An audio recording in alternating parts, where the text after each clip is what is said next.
પૂર્વ મંત્રી સ્વર્ગસ્થ મોહનસિંહ રાઠવાને મુખ્યમંત્રી દ્વારા શ્રદ્ધાંજલિ પાઠવવામાં આવી છે। ત્યારે પાવી જેતપુર ખાતે યોજાયેલી પ્રાર્થના સભામાં મુખ્યમંત્રીએ હાજરી આપી હતી।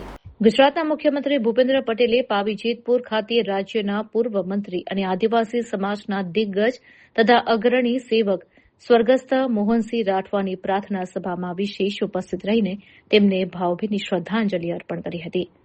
મુખ્યમંત્રીએ સ્વર્ગસ્થ મોહનસિંહ રાઠવાના શોકગ્રસ્ત પરિવારજનોની રૂબરૂ મુલાકાત કરી સાંત્વના પાઠવી હતી અને આ મુશ્કેલ સમયમાં આશ્વાસન આપ્યું હતું। પાવી જેતપુર સ્થિત Mohansinh Chhotubhai Rathwa arts and science college campus ખાતે આ ભવ્ય પ્રાર્થના સભાનું આયોજન કરવામાં આવ્યું હતું, જ્યાં મુખ્યમંત્રીએ સદગતની તસવીર સમક્ષ પુષ્પાંજલિ અર્પણ કરી દિવંગત આત્માની પરમ શાંતિ માટે ઈશ્વરને પ્રાર્થના કરી હતી। આ પ્રાર્થના સભામાં મુખ્યમંત્રીની સાથે ભારતીય જનતા પાર્ટીના પ્રદેશ પ્રમુખ જગદીશ વિશ્વકર્મા, જિલ્લા ભાજપ પ્રમુખ ઉમેશ રાઠવા, રાજ્યસભાના સાંસદ મુકેશભાઈ રાઠવા, સાંસદ જશુભાઈ રાઠવા, મનસુખભાઈ વસાવા, ધારાસભ્ય બેસી તડવી, જયંતિભાઈ રાઠવા તેમજ પૂર્વ સાંસદ ગીતાબેન રાઠવા ઉપસ્થિત રહ્યા હતા। આ ઉપરાંત વિવિધ રાજકીય પક્ષોના આગેવાનો, સામાજિક સંસ્થાઓના પ્રતિનિધિઓ અને મોટી સંખ્યામાં સ્થાનિક નાગરિકોએ ઉપસ્થિત રહીને સ્વર્ગસ્થ મોહનસિંહ રાઠવાની શ્રદ્ધાસુમન અર્પણ કર્યા હતા।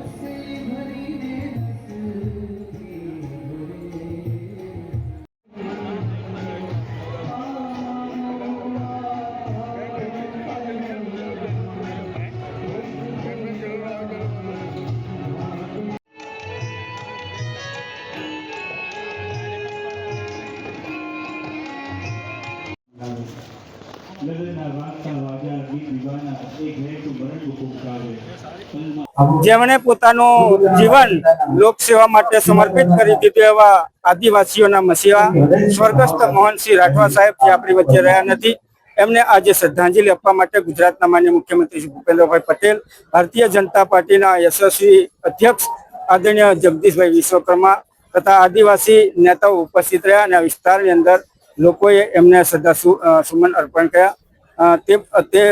તે નિમિત્તે હું પણ ઈશ્વરને પ્રાર્થના કરું કે આદરણીય સ્વર્ગસ્થ મોહનસિંહ રાઠવા જે એમની આત્માને પરમ કૃપાળુ પરમેશ્વર એમના ચરણોમાં રાખે।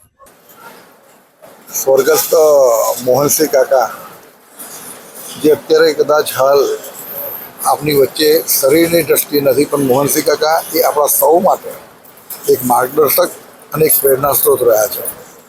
હું એવું માનું છું કે જાહેર જીવનની અંદર જો કોઈ સર્ટિફિકેટ ને લેવાની જરૂર ના પડે એવો કોઈ વ્યક્તિત્વ હોય તો એ મોહનસિંહ કાકા છે કે ગુજરાત વિધાનસભાની અંદર સતત 10 ટર્મ ધારાસભ્ય તરીકે પ્રજાની વચ્ચે રહી અને પ્રજાના સુખ દુઃખના ભાગીદાર બનવું।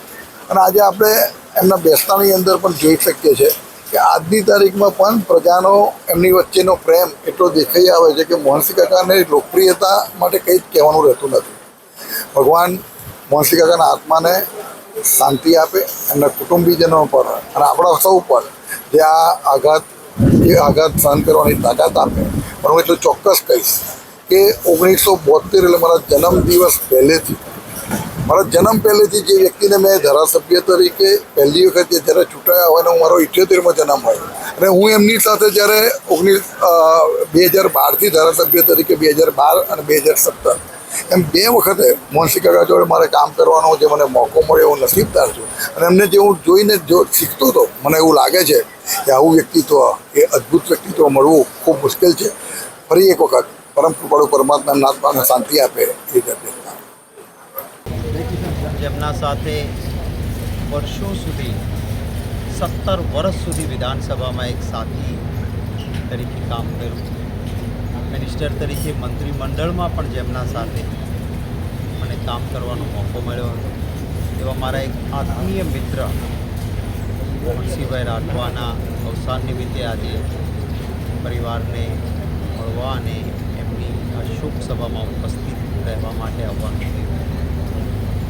આદિવાસી લોકોને કઈ જરૂરિયાત અને શું હોવું જોઈએ એની એક જબરજસ્ત એમની સમજણ અને આદિવાસી સમાજના પ્રશ્નો માટે હંમેશા લડતા।